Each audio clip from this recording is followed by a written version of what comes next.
Welcome back to the Live Kid-Free podcast. I'm Rachel and I'm your host. It never ceases to amaze me that not wanting to have kids is a preference that really inspires such immediate and visceral emotional responses from other people, while at the same time, other preferences or pursuits are not particularly scrutinized or triggering. For example, someone who aspires to have a high-powered career or delve into a craft or an art is viewed as normal and sort of wholesome and dedicated. Someone who is super talented, like an athlete or musician, is revered and worshipped as though they were destined to be the greatest. Someone who aspires to be a parent is viewed as normal and wholesome and dedicated. Someone who aspires to live kid-free is often not viewed as normal, wholesome, or dedicated. I know many of us who live kid-free find it quite frustrating and actually hypocritical that we are so often asked to explain our choice not to have kids, while those who want to have kids or have them already are really hardly ever questioned as to why they want kids or had kids. I'll be honest, I view people who react to child-free people with judgment or indignance or disdain as essentially just basic. Many people, I would argue most people, are not particularly intelligent or introspective or curious or self-aware or otherwise interested in managing their own thoughts and emotions around the idea or concept of not having kids. They just hear information, they react to it because it triggers them, and they just project it onto us. That's really their whole process. And there's really little self-awareness or empathy or curiosity involved in this process. It's like the lizard brain in action with no reasoning. It's just fear and feelings, and that's how they live their lives. That's really it. And how they feel and think and behave has really nothing to do with us. In an effort to further normalize our child-free lifestyle, I came up with a few analogies that I think may be useful when trying to wrap your head around your decision to live kid-free. And while I often say that you don't have to explain yourself to anybody, you will inevitably be in situations in which you want or feel the need to explain yourself. And I think these analogies might actually help you articulate your choice in a way that others can understand without that visceral emotional response that many people have. So here goes. Analogy number 1, parenting is like a job. And keep in mind, it's like a job with no pay, which is actually more like servitude, but I don't really understand what it's like to be in a position of servitude, so I can't really draw the comparison between parenting and servitude. Even though I intuitively assume that it's actually quite like that, I'm really not in a position to make that observation with any degree of credibility. So let's just call parenting a job with no pay. So parenting is not a compensated profession because, of course, parenting is not a revenue-generating activity. It's actually quite the opposite. It's more of an occupation that is demanding and requires a very specific set of skills or capabilities. And not everyone has the skill set or capabilities that are required to be a parent. So technically, not everyone is qualified for the job of parenting.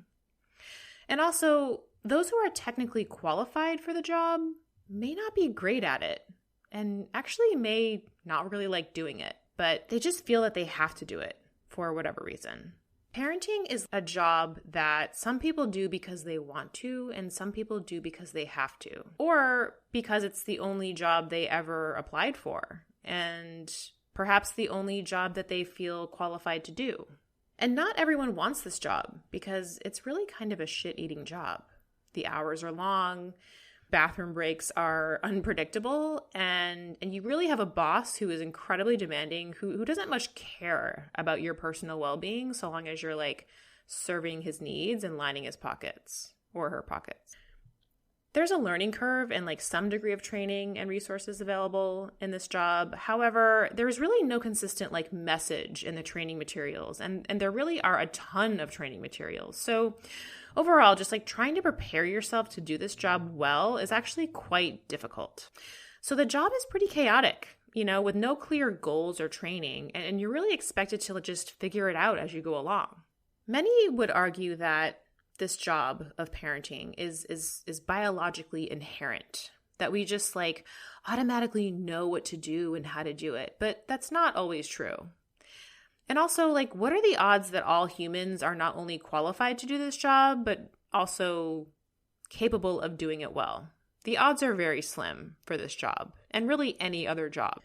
Maybe the idea that you're biologically sort of predisposed to be successful at this job may have worked in the past when you could just show up and do the bare minimum and provide basic survival needs. But this job description has changed a lot, especially in a post-COVID world marked by instability and volatility and climate change and social media and seemingly nonsensical, crazy people behavior everywhere you turn. So no, not everyone is qualified for the job of parenting, and not everyone is interested in applying for that job. And frankly, not everyone who can do this job should do this job. Many people should probably find another job that they can do better. Just go do something else. The second analogy that I think is potentially helpful is that kids are like art. And if you're someone who hates kids, you're no way. There's no way that kids are like art.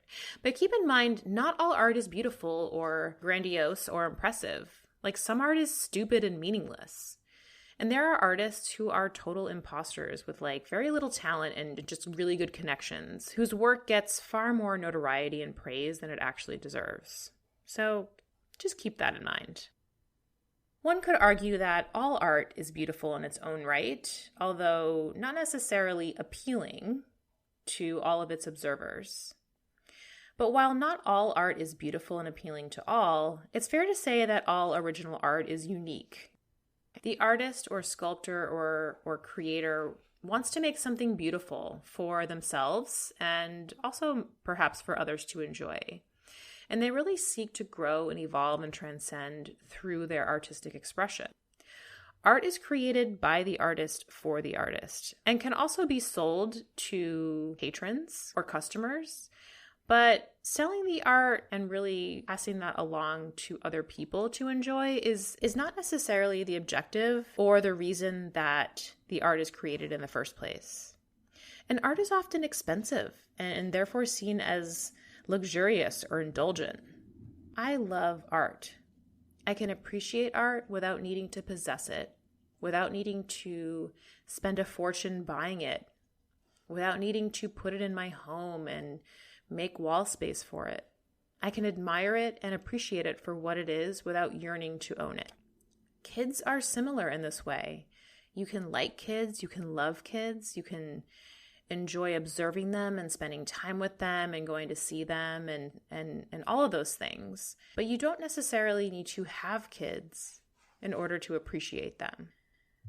My third analogy is that kids are like boxes of chocolates. You never know what you're going to get, just like Forrest Gump said. And some of you who are listening may be too young to know who Forrest Gump is. And if you haven't seen that movie, I'm going to need you to watch it ASAP.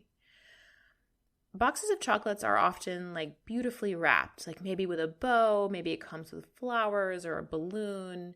So it just looks perfect and you can't wait to open it and see what's inside. Yes, this is going to be so great. Oh my God. And these boxes of chocolates are also often given to you by someone you really care about. So you pop open this box of chocolates and all of these chocolates look perfect. And you're how can this not be an amazing experience? Everyone loves chocolate, so I must also love chocolate. I've heard this is such a great experience. So you start taking bites and just trying out the chocolates.